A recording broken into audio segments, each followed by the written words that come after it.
Pont-Neuf, le magazine hebdomadaire consacré à l'actualité du livre. Invité de Pont-Neuf, Bernard-Henri Lévy pour son livre « Ce virus qui rend fou », paraissant aux éditions Grasset.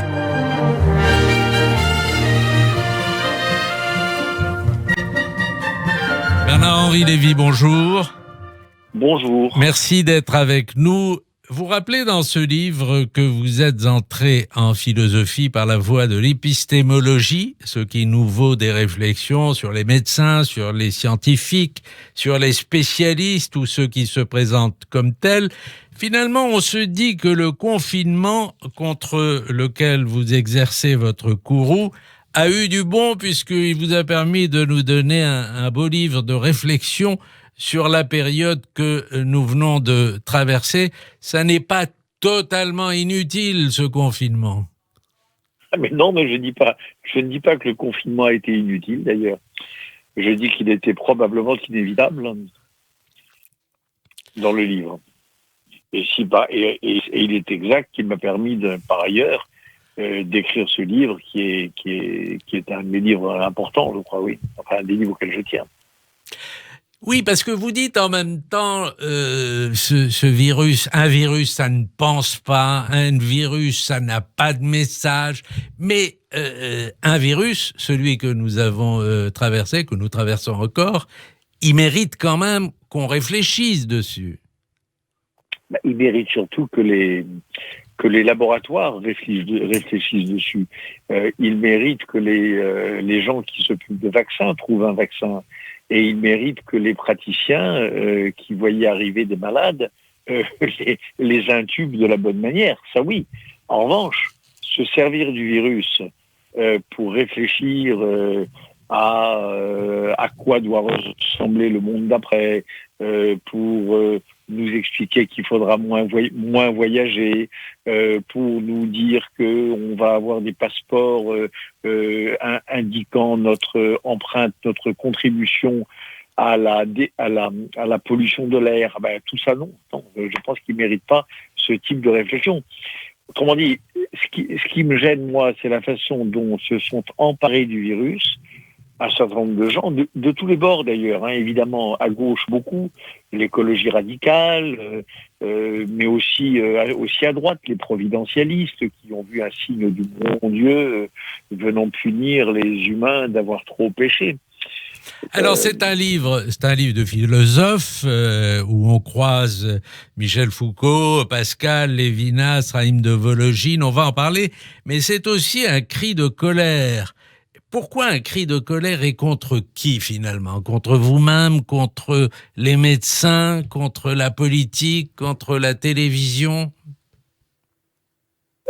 Contre sans doute tous à la fois, mais c'est plutôt un cri d'inquiétude. Ce que je pense en gros, c'est que il y avait des mauvaises tendances dans la société française qui était déjà à l'œuvre avant le virus et que le virus va accentuer. Et ça, je suis inquiet de cela. Par exemple, ce qu'on appelait la distanciation sociale, c'est pas né avec le virus.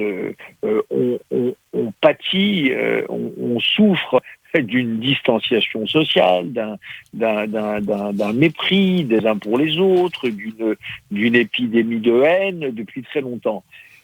L'appel à la distanciation sociale, la manière dont le virus l'a mise, cette distanciation sociale, sur le pavois, j'ai peur que ça ne l'installe durablement.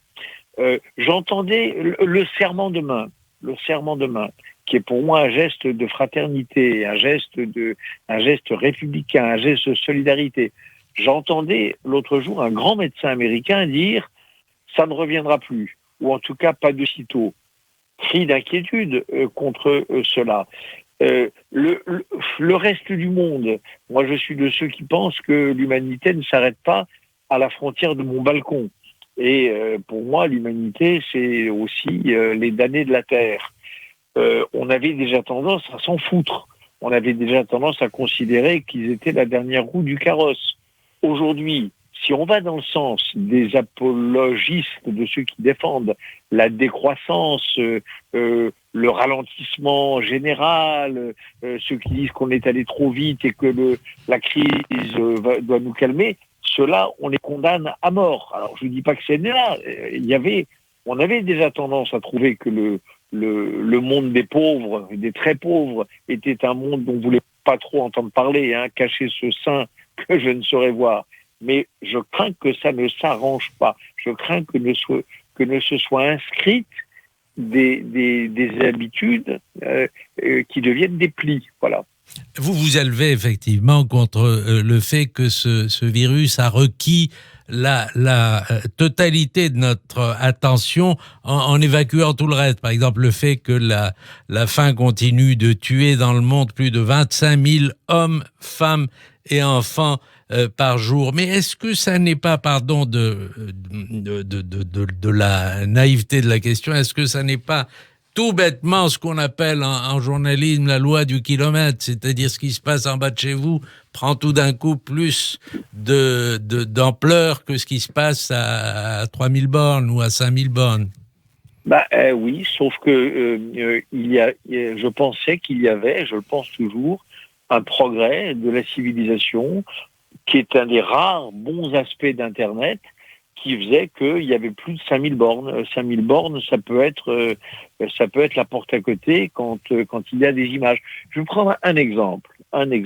Ce qui se passe au Liban en ce moment, le risque d'implosion du Liban, la mainmise du Hezbollah, déjà avant, sur ses institutions, mais aujourd'hui probablement sur ses richesses et sur son économie. La mise au point par le Hezbollah de nouveaux modèles de missiles qui sont aujourd'hui de plus en plus performants et capables d'atteindre leurs cibles israéliennes avec beaucoup plus de précision encore que jadis. Je regrette qu'on n'en ait pas entendu parler. Ça s'est passé pendant les 3 mois du confinement. Ça s'est passé là. Je regrette qu'on n'en ait pas pu se parler ni en France, ni aux États-Unis, ni tellement en Israël.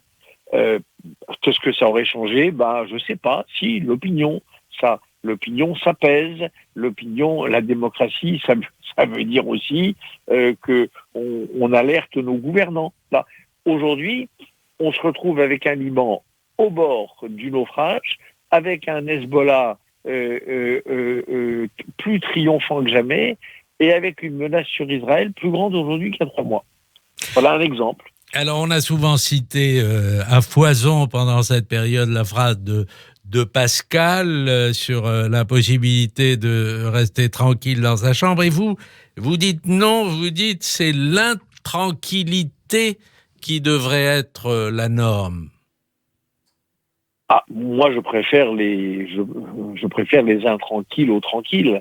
Je préfère philosophiquement, mais aussi humainement, les gens qui se sentent pas tout à fait à leur place, que les gens qui pensent qu'ils sont bien installés à leur place pour toujours et qui s'y frottent, s'y piquent et qu'ils céderaient cette place, ils en céderaient un petit bout à aucun prix.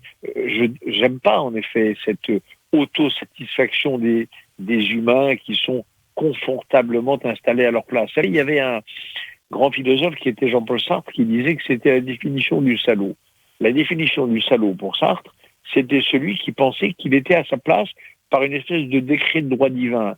Non, moi je pense que il faut mériter d'être à sa place, il faut le mériter continuellement, il n'y a pas de droit.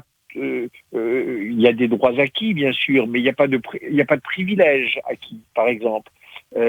Voilà. Donc, vous renversez d'ailleurs aussi la formule de Sartre, l'enfer n'est pas les autres, c'est moi. Et vous nourrissez cette réflexion de pensée juive, Lévinas bien entendu, mais aussi la Bible, mais aussi votre dialogue avec Béni Lévy, ou tel passage du Talmud sur lequel j'aimerais qu'on reste un moment, le meilleur des médecins ira en enfer. Comment vous interprétez ce passage ? C'est en effet un passage très, très énigmatique mais pour moi très important. C'est un des gros chapitres du livre. l'interprétation de ce passage, qui a fait l'objet d'ailleurs de très nombreuses interprétations. Rachi a donné la sienne, le Meiri a donné la sienne, Maïmonide a donné la sienne, le Maharal de Prague, enfin, et c'est celle qui me semble en tout cas la plus juste et sur laquelle je m'appuie pour faire mon propre développement. En gros, ça veut dire quoi pour le Maharal de Prague, tel que je m'emploie très modestement à le développer?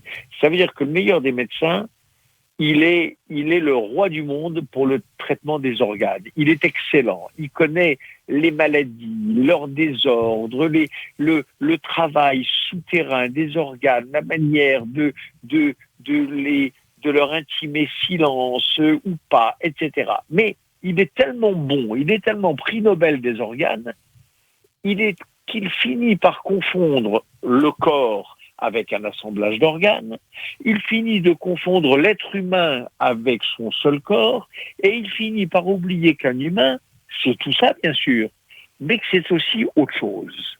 C'est aussi autre chose. C'est aussi un trait de lumière qui s'appelle l'âme, ou qui s'appelle l'esprit. C'est aussi un trait de foudre qui nous vient d'ailleurs. C'est aussi un sujet, ce qui fait que Dieu nous a créés en dernier, et premièrement en dernier, et deuxièmement les seuls de toutes les autres créatures à avoir été créés à son image. Donc, le meilleur médecin, il est tellement bon, il est tellement meilleur, qu'il est tellement noyé dans ses organes qu'il en oublie cette vérité biblique inscrite dans les premiers versets de la Torah. Alors, et je vais pour vous cela, proposer... Guy Maharal, il mérite l'enfer, oui.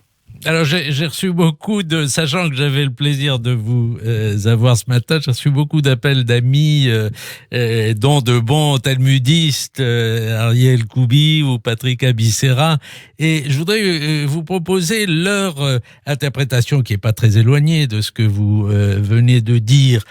Finalement, ce qui est dénoncé dans cette phrase, le meilleur des médecins ira en enfer, c'est une certaine hubris chez certains médecins qui pourraient nourrir le sentiment que finalement ils peuvent entrer à l'intérieur d'un corps, ils peuvent nous guérir, ils peuvent nous faire renaître à la vie, et donc ils peuvent être d'une certaine manière un peu à l'égal de Dieu. Et c'est ça, finalement, qui leur ferait mériter l'enfer. C'est de se prendre pour Dieu. Bien sûr, mais c'est une autre interprétation.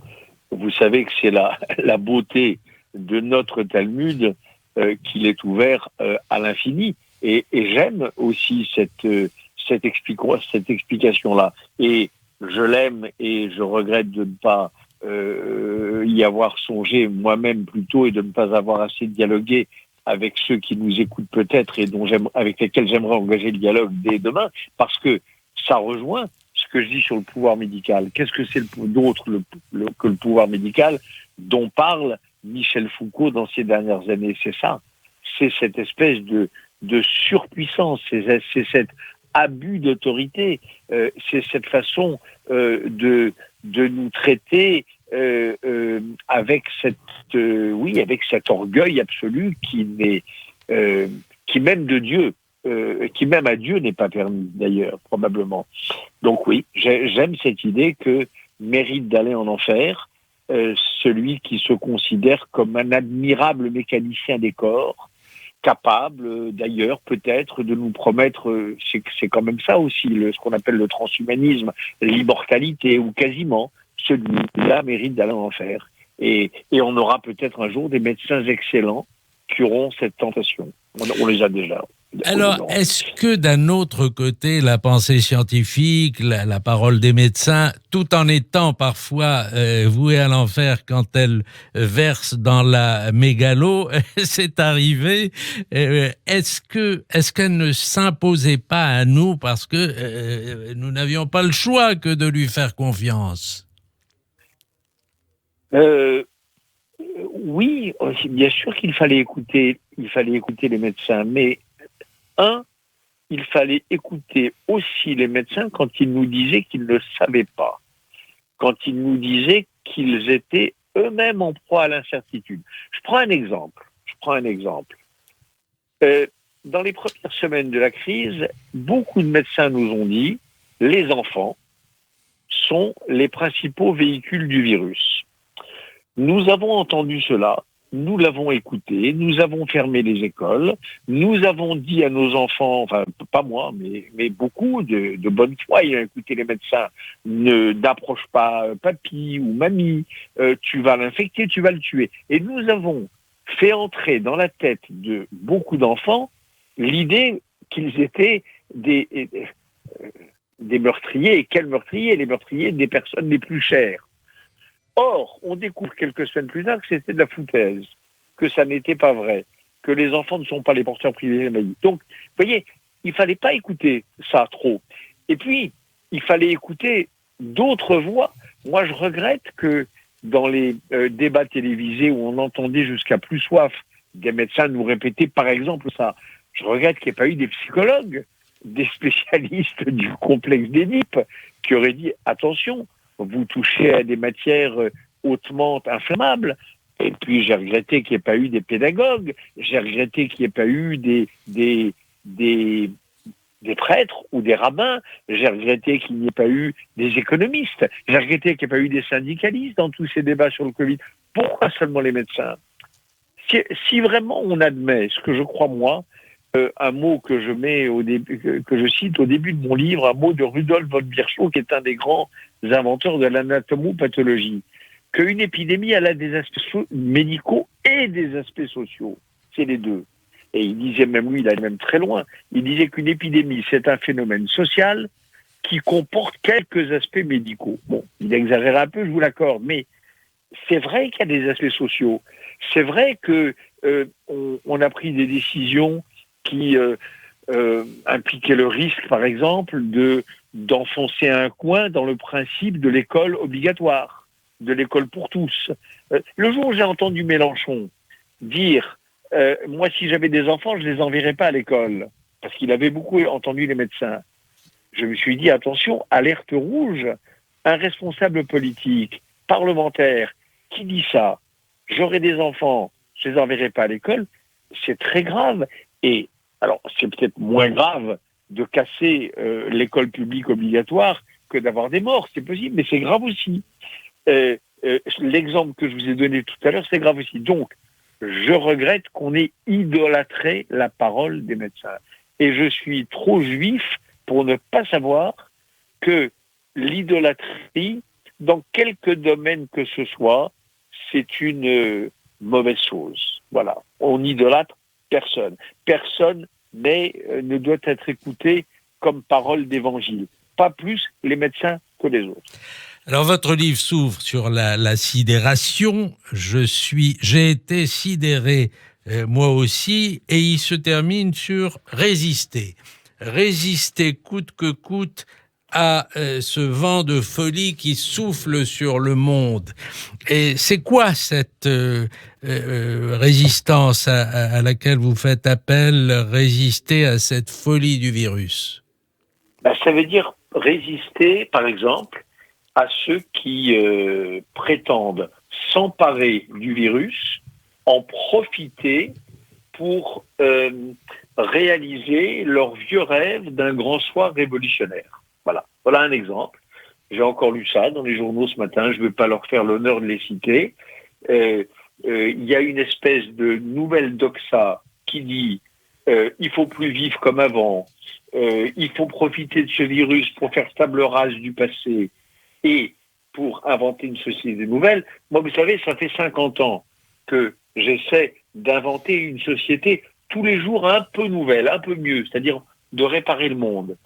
Mais ça fait 50 ans ou presque que je résiste à l'idée que l'humanité que les humains sont des rats de laboratoire sur lesquels on va faire des expériences en changeant tout du tout au tout. Ça revient, cette idée-là, à la faveur du virus. Je pense qu'il faut y résister. Voilà un exemple. Il y en a beaucoup d'autres. Alors, je vais faire un détour par l'actualité immédiate, l'appel que vous signez dans Le Monde, qui paraît aujourd'hui, une tribune contre le projet d'annexion contenu dans le plan Trump, en avançant l'idée qu'une telle annexion tuerait le projet de 2 États. Cet appel qui est tout à fait légitime, en compagnie de beaucoup d'autres signataires, mais on peut se demander quand même, est-ce que ce projet de 2 États n'était pas déjà mort?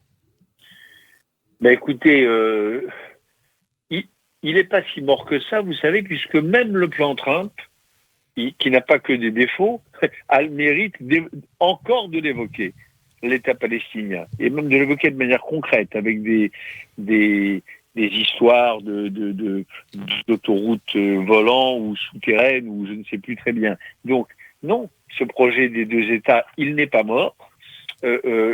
En tout cas, s'il était mort, je me sentirais très mal, parce que je pense que pour les Palestiniens, bien sûr, mais surtout pour les Israéliens qui m'importent immensément, ce serait une catastrophe, parce qu'il n'y a pas d'autre solution. Là-dessus, je pense, comme tous les signataires de ce texte, comme Alain Finkielkraut, comme Anne Sinclair, comme les autres, que c'est l'intérêt d'Israël que puissent exister ces 2 États. Et je pense que, oui, j'ai signé ce texte parce que s'il devait d'aventure être opérée cette annexion unilatérale, ça pourrait sonner le glas de cette solution des 2 États, donc je pense qu'elle est la seule solution pour Israël. Oui. Il y a une réelle inquiétude chez vous pour la nature démocratique de l'État d'Israël dans cette perspective? Non, mais c'est pas seulement ça. La perspective d'un Israël qui annexerait.